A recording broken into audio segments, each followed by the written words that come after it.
What do these three things have in common? A resume, a first date, and a visit to a newborn grandchild. A resume, a first date, and a visit to a newborn grandchild. Very, very close. These are all experiences and opportunities to get acquainted. Part of which is first impressions. And then learning more and finding out more.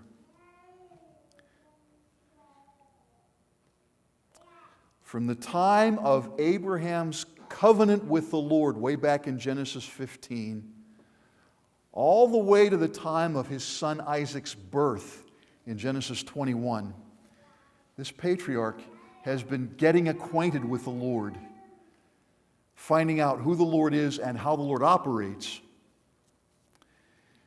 And then at this halfway point in that timeline, in Genesis 18, we bump into three important big questions about God that we need to revisit on a regular basis.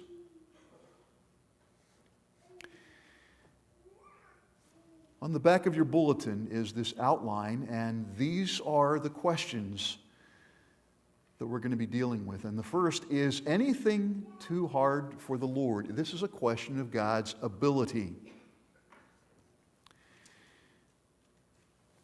Three men appeared before Abraham's tent, and he served them royally, as was the custom, the sacred responsibility of hospitality. No matter who was visiting, you took care of them.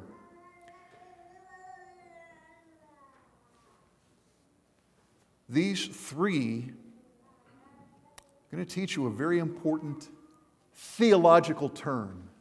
The word is theophany. I'm not lisping. Theophany. It simply means an Old Testament appearance of God the Son in human form. This is not the same thing as when Jesus was born in Bethlehem, but it's the same person. God the Son appearing in human form in the Old Testament.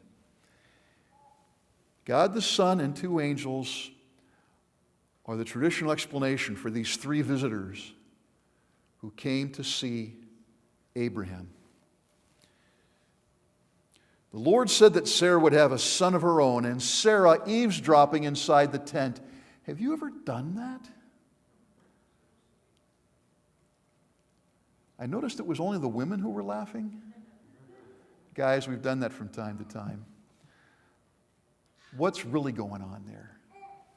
And we've been taught it's wrong to eavesdrop. Apparently, Sarah never got that memo. But she heard the Lord say, Sarah's going to have a son. And inside the tent, the text says that Sarah laughed to herself. Can you imagine the snicker? Me. I'm going to have a baby. Right. And the Lord said, Sarah, why did you laugh? I didn't laugh. Oh, yes, you did. Is anything too hard for the Lord?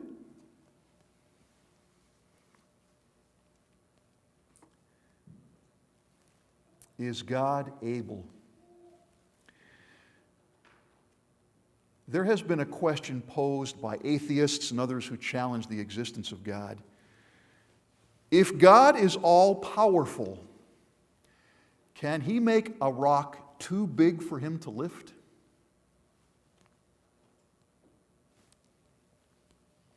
You could spend lots of time trying to figure that one out and spin and spin and spin and never get anywhere.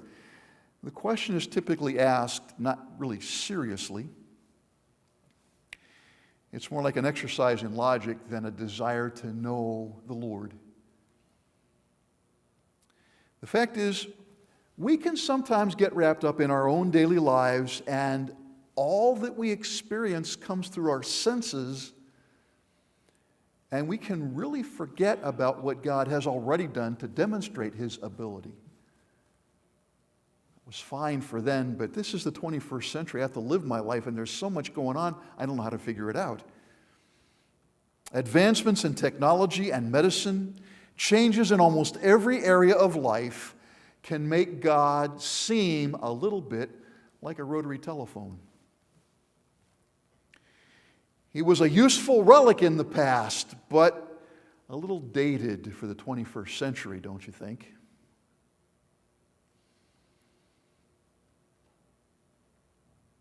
How many of you have asked a child or grandchild to help you with your technology? This thinking about God, is he really able? It's almost as if somebody has to explain to him what a smartphone is and how it works. I sometimes chuckle inside when I hear people paint a picture of God who is busy trying to work on the things of the world and get things taken care of. He's too busy for my little problems. The idea is, God's busy. God is busy? Let's eliminate that picture from our minds altogether. God has never been busy. He will never be busy. He's God. And that means he's able. In the book, When Bad Things Happen to Good People, a number of years ago, Rabbi Harold Kushner concluded that although God deeply sympathizes with us, empathizes with us, hurts with us, he really can't do too much about what's happening.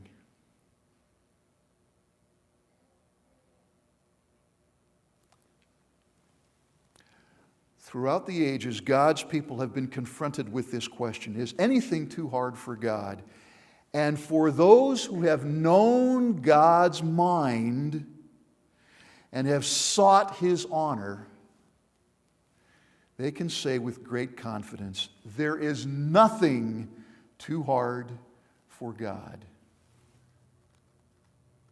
He is able.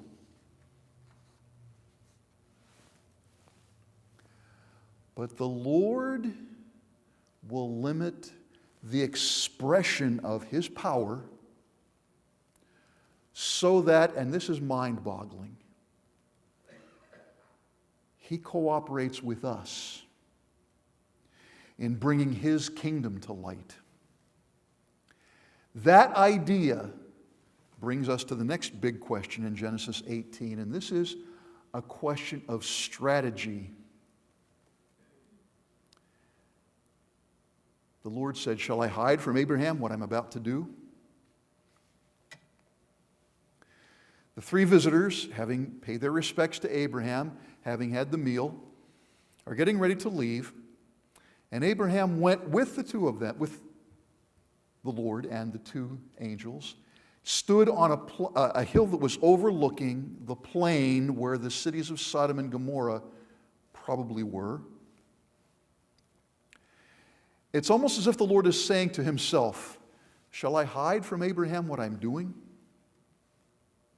It's a question of whether God has a strategy and if he will share it with people to involve them in what he's doing. Any chess players here? Any video game players here? If you're playing stress and if you're playing chess, that tells you what I think of the game. I play it, and it really is a stressful experience. Playing chess or playing video games, you need a strategy to be able to do well. And in the next slide you're about to see, there is a young man who desperately needs a strategy if he's going to get out of this thing in one piece. You need a strategy to deal with life. The Lord answered his own question by talking about his special relationship with Abraham. "For I have known Abraham, chosen him in order that he may command his children and his household after him, that they may keep the way of the Lord, to do righteousness and justice, that the Lord may bring to Abraham what he has spoken to him." God's strategy is to work through His people.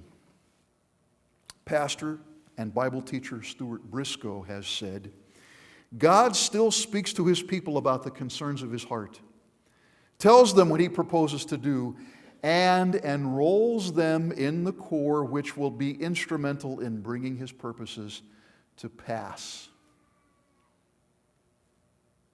The pressing concern at that moment was the condition of Sodom, that it had strayed so far from the life that God and Abraham were committed to that something had to be done about Sodom.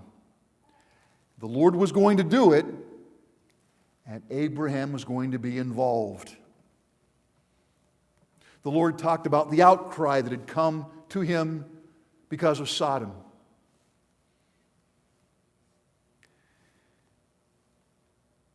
The Lord could just as easily from heaven have removed the righteous people and brought the judgment on Sodom. Instead, He chose to come in human form and talk to Abraham and involve Abraham in what he was about to do. And Abraham, as he's standing there and listening to what the Lord is about to do, is discovering that being a friend of God means also being a partner with God and sharing the burden of stewardship. He was God's man, and there was no escape from that privileged and burdensome position because the Lord had chosen not to keep Abraham in the dark about His plans. There's a wonderful contemporary Christian song I've heard a couple of times on WJTL that asks a similar question. A believer struggling with evil in the world, all the things that are wrong, and asks, Lord, why don't you do something about that? And the Lord responds, I have. You have? Yes. I created you. That wasn't the answer I was expecting, Lord. For some reason, and I'm indebted to C.S. Lewis for this phrase, for some reason, what God could do instantly and perfectly, He chooses to do slowly and imperfectly through us.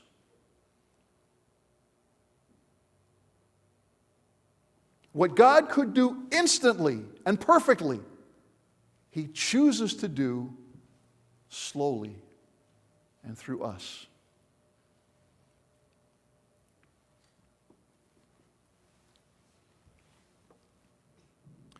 We are God's partners in bringing the kingdom to reality in this world. You know the phrase in the Lord's Prayer, Thy kingdom come? Do you ever pray that thinking that, Lord, I hope someday the kingdom comes and becomes a reality here someday? When we pray that, we're actually praying a commitment. Lord, I'm going to live a kingdom life here and now, so that when people will see me, they'll see what you do and what you look like.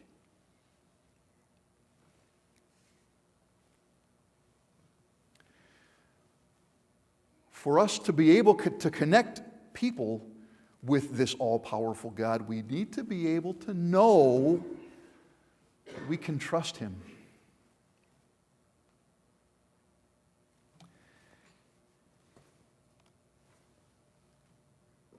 That leads us to the third big question from this chapter, that question of God's integrity. Shall not the judge of all the earth do right? The Lord had appeared to Abraham because of the problem with Sodom. God is always holy, which means He is perfect in everything. And He is righteous, which means He's perfect in everything He does. And He always does the right thing, which means He always, always, always punishes sin. Always.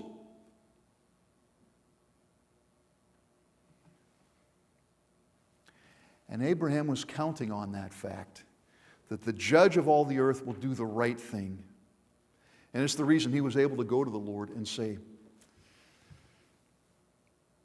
you always do the right thing. Will you actually destroy the righteous people in that terrible place just because the rest of the town is a mess? He picked out a number. If there are 50 people in there who are righteous, won't you spare the city for their sake? And there is a thinking that God, in this exchange with Abraham, really wants to fry those sinners. And the fact is, God wants desperately to find someone who will stand in that gap and intercede for those people who deserve His judgment, because He always punishes sin. But He longs for that relationship with these fallen people. Abraham, this almost sounds like maybe you've been to a place where you can actually barter with people. Well, I know that's the listed price, but I think $49.95 was a little steep for that. Can you do a little better than that? Well, I don't know. Maybe I could bring it down to $35. Well, $35 is a little better, but I was thinking more like $32. I don't know if I can do $32. Maybe $33. Okay, there's a deal.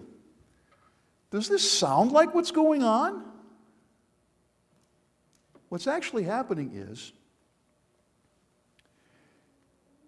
Abraham knows that he probably will not find 50 righteous people in that city, or 40, or 30, or even 20. But for some reason, he stopped at 10.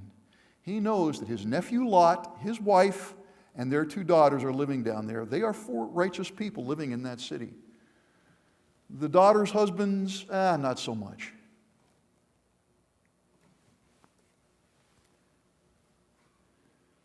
Abraham then acted as a priest.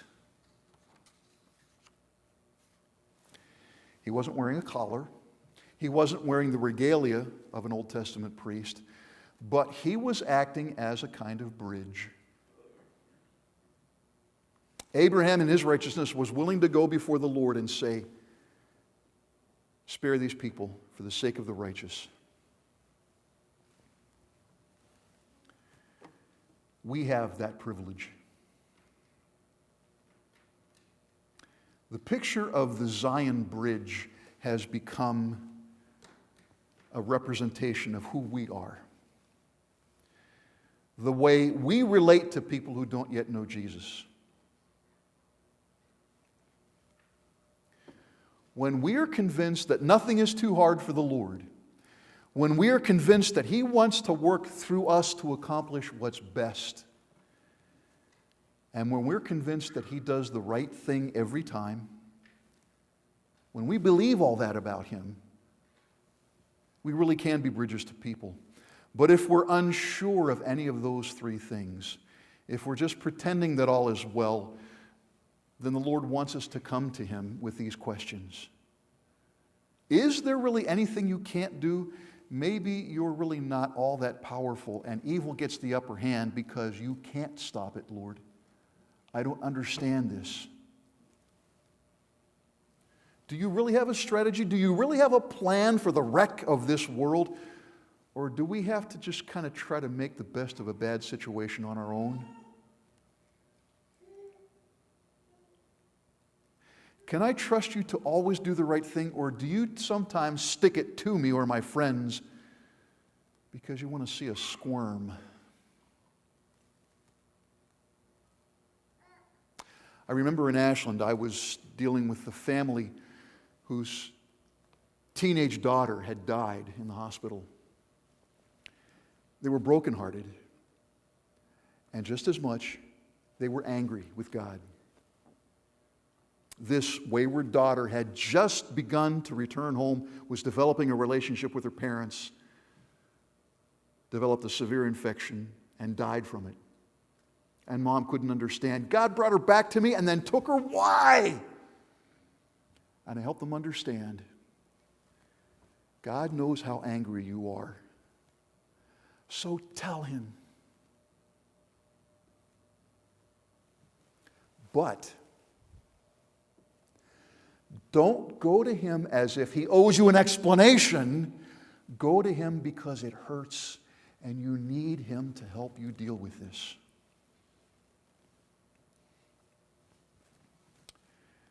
I don't know if you've ever been in this situation. Your teenager brings the family car home and the left front fender is bashed in. Typically, there will be two questions you'll ask. The first one is, are you okay? Again, typically, are you okay? The second question, hard on the heels, is, what happened? And a caring parent will ask that question as if they are owed an explanation, because they are. We can't go to God with the same attitude because he doesn't owe us an explanation. But we can go to him and say, Lord, I don't get it. I don't understand. And I need you to help me deal with this. Again, Stuart Briscoe. The Scriptures don't ignore these big questions, but they call us to address them in such a way that God's people never need to be afraid to ask them, so long as they will keep their hearts and minds tender to the Lord and open to the answers that he's committed to provide. God can do anything. God works through us, and we can trust him. And on those days you're not sure, tell him. Will you pray with me?